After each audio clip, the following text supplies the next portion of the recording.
Oke, kita mulai ya. Assalamualaikum warahmatullahi wabarakatuh. Waalaikumsalam warahmatullahi Ya, wabarakatuh. pertama-tama kita aturkan terima kasih dan rasa syukur kita kepada Tuhan Yang Maha Kuasa, Allah Subhanahu wa taala yang telah mengizinkan kita semua menjalankan sidang pra peradilan yang pertama ini alhamdulillah dengan lancar dan tanpa kurang suatu apa. Yang kedua, kita aturkan terima kasih kepada Pengadilan Negeri Jakarta Selatan yang dengan hakim tunggalnya tadi telah memulai persidangan dan dibantu dengan semua stafnya dengan baik, dan insya Allah itu akan memudahkan semua proses kasus ini. Kemudian selanjutnya kami juga mengaturkan terima kasih dan apresiasi sebesar-besarnya kepada termohon, ya, dalam hal ini Polda Metro Jaya yang diwakili kuasa hukumnya yang telah hadir dan kemudian mendengarkan dengan sangat baik dan kemudian juga bersedia untuk menjalankan agenda sidang sesuai dengan apa yang tadi telah dibacakan oleh Hakim Tunggal, yaitu besok pagi Polda Metro Jaya harus menyampaikan jawabannya. Kami juga mengaturkan terima kasih dan sebesar-besarnya ucapan kepada Kejaksaan Negeri Jakarta Selatan, tadi diwakili juga oleh Pak Eko, Ibu Putri, dan satu lagi saya kurang tahu siapa namanya, ya, Pak Jaksa, yang juga telah hadir selaku turut termohon. Dan itu luar biasa, bagus sekali. Jadi termohon dan turut termohon hadir. Yang lucu, tadi ada di tengah-tengahnya ada pihak yang tidak berkompeten tiba-tiba maju ke depan dan ingin selaku turut termohon juga, ya. Padahal dia itu katanya lawyer, ya, katanya lawyer profesional, ya, inisialnya CS, ya. Sering kita lihat dia di antara para termul, ya. Itu sungguh memalukan, ya. Tiba-tiba mau ikut serta sebagai turut termohon. Itu nggak ada. Sejelek-jeleknya, sependek-pendeknya pengetahuan saya di dalam belajar ini, ya, dalam ilmu hukum, ya, yang namanya pihak yang mengajukan diri sebagai intervensi itu hanya ada di perdata, ya, tidak ada di dalam ini namanya apa?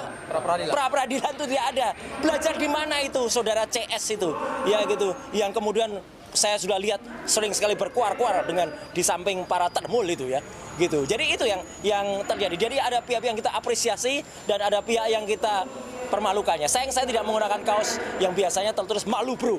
Kalau ada saya buka kaosnya, saya tuliskan itu malu bro kayak gitu tuh, ya. Udah katanya belajar selaku kuasa hukum merah putih, ya, merah putih biru hitam itu namanya, ya, nggak jelas itu. Dan tadi intinya sudah dilakukan pembacaan apa yang kita harapkan nanti secara detail, ya, kemudian apa yang kita lakukan, petitum dan positanya juga nanti akan disampaikan oleh kuasa hukum saya, ya, ada Pak Refli Harun, ada juga Pak Gafur Sangadi, dan juga tadi beberapa yang ada, dan kita sudah sampaikan apa yang kita mohonkan di dalam pra peradilan ini. Intinya adalah tentang tindakan penangkapan, kemudian upaya penahanan yang tidak sesuai dengan hukum yang ada. Tadi secara detail disampaikan, tidak adanya izin dari RT RW, tidak adanya pemberitaan atau penetapan dari pengadilan, kemudian dilakukan dengan tidak sesuai dengan KUHP yang baru, ya, kemudian tidak juga dilakukan sesuai dengan peraturan perundang-undangan yang berlaku. Jadi alhamdulillah tadi juga Hakim Tunggal mengatakan proses ini akan berlangsung dengan cepat, ya, insya Allah akan berlangsung selama 7 hari kalender, ya, 7 hari kerja, sehingga besok akan langsung dinyatakan jawaban dari Polda. Kemudian juga kalau ada replik besok juga akan kita sampaikan, duplik besok juga akan kita sampaikan. Selanjutnya proses akan berlangsung dan insya Allah putusannya, insya Allah, ya, kalau saya tidak salah tadi mohon dikoreksi, tanggal 7 Juli tahun 2026. Kami mohon kepada masyarakat, intinya begini, sebelum ada pertanyaan, kenapa saya mengajukan ini? Kami mengajukan ini bukan hanya untuk kami pribadi. Kami mengajukan ini untuk seluruh rakyat Indonesia, agar kesewenang-wenangan dan kebrutalan yang terjadi pada saat penangkapan, penahanan itu tidak terulang lagi. Kalaupun ada, ini yang terakhir yang saya alami, ya, seorang yang hanya kemudian dituduh melakukan pencemaran nama baik dan juga kemudian fitnah, dan itu pun belum terbukti, ya, sudah dilakukan upaya penangkapan yang brutal, penangkapan yang luar biasa jahat, ya, penangkapan yang tidak sesuai dengan undang-undang yang ada. Jadi itu yang inti yang ingin saya sampaikan. Mohon maaf, saya secara detail hukum mungkin nanti akan disampaikan oleh kuasa hukum saya. Dan nanti setelah kuasa hukum, nanti kesimpulannya saya ingin memberikan satu pesan. Silakan Pak Gafur dulu. Silakan. Ya, sudah di depan. Ya. Terima kasih Mas Roy, Bang Refli izin. Ya. Jadi perlu kami update sedikit bahwa permohonan pra peradilan telah disampaikan secara terbuka dan sah di hadapan hakim tunggal, di hadapan termohon Polda Metro Jaya, dan turut termohon adalah pihak dari kejaksaan. Dan kejaksaannya adalah Kejaksaan Tinggi DKI Jakarta dan Kejaksaan Negeri Jakarta Selatan. Kami dengan membacakan permohonan pra peradilan tadi, maka terjawablah sudah bahwa ada desas-desus kami menarik Bapak Presiden Prabowo, pemerintah Republik Indonesia, ternyata itu tidak tepat. Ya, itu tidak sesuai dengan yang sebenarnya terjadi dalam persidangan pra peradilan. Kemudian yang kedua, alasan-alasan permohonan saya kira nanti bisa dijelaskan lebih komprehensif oleh Bang Refli. Tetapi yang pasti adalah hari ini kami menyampaikan apresiasi yang luar biasa kepada pihak Pengadilan Negeri Jakarta Selatan, kemudian juga termohon Polda Metro Jaya dan Kejaksaan, sehingga besok akan dilanjutkan dengan agenda penyampaian jawaban dari termohon. Ya, kalau turut termohon, saya kira tidak perlu dia menjawab. Ya. Karena pokok perkara yang tadi diperiksa berdasarkan permohonan kami itu tidak berhubungan dengan kewenangan daripada kejaksaan. Sehingga nanti besok itu hanya dijawab oleh pihak Polda Metro Jaya. Kemudian besok juga begitu disampaikan jawaban, kami secara simultan akan langsung menyampaikan replik. Ya, jadi kami akan minta kepada hakim supaya sidang sum kita masuk di dalam proses pemeriksaan. Betul. Ya, pembuktian. Bukti-bukti. Yaitu bukti-bukti dari kami, bukti apa saja tentu nanti hari Rabu akan kami sampaikan. Termasuk juga kami akan minta kepada pihak Pengadilan Negeri Jakarta Selatan untuk memberikan kami fasilitas berupa layar, sehingga video-video yang menggambarkan proses penangkapan, penahanan, terutama penangkapan di rumah kediamannya Mas Roy, itu akhirnya nanti kami buka kepada publik. Kita putar. Sehingga silakan Anda nilai. Ya. Dan yang terakhir, Mas Roy, tadi terkait dengan pencekalan ya. Memang pada saat kami mengajukan materi permohonan pertama kali itu memang tidak masuk. Ya. Sehingga kami berharap tadi kami akan masukkan dalam renvoy atau perbaikan.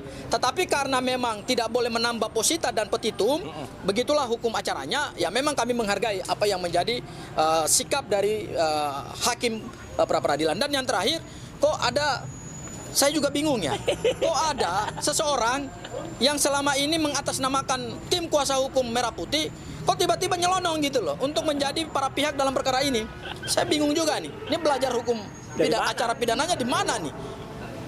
Kalau pihak atau pihak lain masuk sebagai intervensi, itu hanya boleh diperkenankan dalam gugatan perdata. Nah, itu.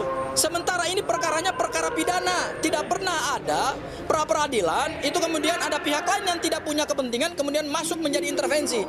Ya sudahlah, kita ketawa sajalah. Inilah bukti bahwa bukan hanya pemohon yang juga menegakkan hukum secara unprosedural, tetapi juga pendukung-pendukung dari kubu sebelah itu ternyata juga banyak yang melanggar hukum. Saya kira itu, silakan Bang Refli untuk melanjutkan. Ya. Oke. Ya, maju. Silakan. Ya. Oke. Sorry, maaf. Ya. Oke. Assalamualaikum warahmatullahi wabarakatuh. Waalaikumsalam warahmatullahi Kawan-kawan semua, terima kasih atas kehadirannya. Saya akan menambahkan dari apa yang sudah disampaikan Mas Roy dan Abdul Ghafur Sangaji. Jadi pertama kami mengapresiasi Pengadilan Negeri Jakarta Selatan ini yang sudah berkenan membuka diri sehingga kawan-kawan semua bisa siaran langsung. Luar biasa. Ya, bisa siaran langsung, bisa live streaming. Kita berharap mudah-mudahan itu juga berlaku untuk sidang perkara pokok di Pengadilan Negeri Jakarta Timur. Karena kita mendengar belum diperbolehkan untuk live streaming atau untuk siaran langsung. Jadi dengan teman-teman kompak mengajukan surat misalnya, mudah-mudahan itu akan dibuka. Karena kami mendengar bahwa tidak boleh siaran langsung untuk perkara pokok. Yang akan dimulai kick off-nya untuk kasus Dr. Tifa itu tanggal 2 Juli 2026 pukul 9 pagi. Ya, itu satu pengumuman. Yang kedua adalah kawan-kawan semua, seperti yang didengarkan tadi, yang diajukan itu 3 hal saja, kurang lebih babonnya, yaitu penggeledahan, kemudian penangkapan, dan penahanan. Kami berargumentasi tadi, tiga hal tersebut melanggar undang-undang, terutama Undang-Undang Nomor 20 Tahun 2025 tentang Kitab Undang-Undang Hukum Acara Pidana. Penggeledahan kami menengarai tidak ada penetapan dari pengadilan negeri setempat tadi ya. Kemudian penangkapan kami menengarai bahwa alasan penangkapan dikaitkan dengan P21 atas sudah selesainya penyidikan itu tidak benar dan tidak sesuai menurut hukum. Karena menurut hukum yang ada itu harus dikaitkan dengan pemeriksaan tersangka dalam proses penyidikan atau Mas Roy mangkir 2 kali berturut-turut tidak dipanggil, tidak datang dan mangkir. Kemudian soal penahanan, kalau teman-teman tadi menyimak dengan seksama, pasal 100 ayat 5 Undang-Undang 20/2025 tentang KUHP itu menyebut 8 alasan dilakukannya penahanan. Dan dari 8 alasan tersebut sudah dibantah semua. Tidak ada satupun yang bisa dikenai kepada Mas Roy, termasuk Dr. Tifa juga. Jadi apakah Mas Roy berupaya melarikan diri? Tidak. Apakah Mas Roy berupaya menghilangkan barang bukti? Barang bukti apa? Karena sudah selesai penyidikannya. Apakah mengulangi tindak pidana? Tindak pidana apa yang mau diulangi? Karena kita masih berdebat. Apakah yang dilakukan oleh Mas Roy itu sebuah tindak pidana atau bukan? Apakah ini ranah kebebasan berpendapat? Apakah Mas Roy tidak memberikan keterangan yang sebenarnya ketika diperiksa? Tidak juga. Apakah Mas Roy menghalangi saksi? Tidak juga. Apakah Mas Roy merasa terancam dirinya sehingga dia kemudian perlu minta tahan? Enggak juga. Bahkan Mas Roy menikmati hidupnya. Kemana-mana dia. Kadang-kadang sendirian juga, walaupun kita sebagai lawyernya khawatir juga. Tetapi intinya adalah dari 3 hal tersebut, penggeledahan, penangkapan, penahanan, itu kekeliruan fatal dari penyidik Polda Metro Jaya, dan karenanya kami memintakan di ketiga tersebut dinyatakan batal demi hukum, dan kemudian tentu ada administrasi untuk pembatalannya. Mudah-mudahan apa yang kami sampaikan ini bisa dikabulkan oleh Hakim Tunggal Pra-Peradilan Pengadilan Negeri Jakarta Selatan. Terima kasih. Wassalamualaikum warahmatullahi wabarakatuh. Sebentar. Sebelum saya penutup, Bu Aya ada? Pak. Baik. Ya. Jadi gini, ya. Saya ingin mengucapkan terima kasih. Tadi saya didampingi selain Pak Refli Harun oleh Pak Gafur Sangaji, Pak Ristan, Bu Soraya, dan juga Pak Yasena, dan juga beberapa yang lain yang tercatat tapi belum berkesempatan untuk kemudian tadi dampingi. Hal yang penting saya juga, karena ini update ya yang saya sampaikan berhubungan dengan tadi, besok itu rencananya saya akan diundang oleh Polda Metro Jaya untuk melakukan klarifikasi atas laporan saya terhadap dokter palsu ya, Rismon Hasiolan Sianipar ya, yang telah melakukan tuduhan saya terhadap barang-barang Kemenpora. Tapi karena kepentingan dari sidang pra-peradilan yang sangat-sangat penting untuk saya hadir di sini besok, maka teman-teman saya sampaikan sekali surat sudah juga meluncur ke Polda Metro Jaya. Saya minta untuk pemeriksaan di Polda Metro Jaya di reschedule karena itu toh saya yang mengajukan laporannya. Jadi nggak apa-apa, ya itu akan sekaligus menunggu juga dari Polda Metro Jaya juga memang sudah datang ke, katanya sudah datang ke kantor Kementerian Pemuda dan Olahraga dan sudah mendapatkan jawaban dari kantor Kemenpora bahwa urusan barang-barang itu sudah selesai. Jadi dulu itu hanya ada kesalahan administratif pencatatan yang harusnya ke kementerian dicatatkan sebagai menteri. Dan itu sudah ada putusan juga dari Pengadilan Negeri Jakarta Selatan bahwa gugatan dari menteri sudah saya, Mas Imam Nahrawi, itu sudah dicabut, jadi sudah dibatalkan. Artinya saya sudah inkrah memenangkan perkara itu. Jadi tambahan saya cuma itu. Ya, jadi sekali lagi perkara ini masih cukup panjang. Jadi kalau tadi didengar ada kasus pencekalan yang kemudian itu ternyata tidak kita masukkan, nah itu nanti berarti ada konsekuensinya juga bagi kami. Untuk apa? Untuk melakukan tindakan yang lain. Teman-teman bisa mengira itu kira-kira apa. Jadi sekali lagi itu yang ingin saya sampaikan kepada semua. Jadi sekali lagi memang yang namanya ilmu hukum itu pelik. Ilmu hukum itu susah. Saya juga sendiri harus belajar hukum. Karena apa? Untuk membuktikan itu palsu atau tidak, itu juga panjang. Nah, gitu.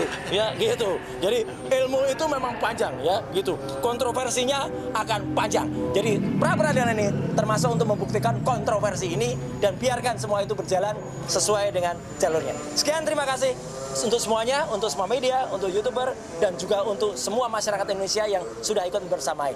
Wassalamualaikum warahmatullahi wabarakatuh. Mas, soal barang bukti yang akan dihadirkan CCTV, Nanti berapa ada. file, apa saja gambar yang paling krusial? Nanti ada semuanya hari Rabu Cukup besok ya? ya. Oke, nanti bisa dilihat juga. Terima kasih ya. Terima kasih. Silakan diambil mikrofonnya. Berat banget ya. Amat. Jauh lagi. Pak, banjir. Sayang nih. Aduh.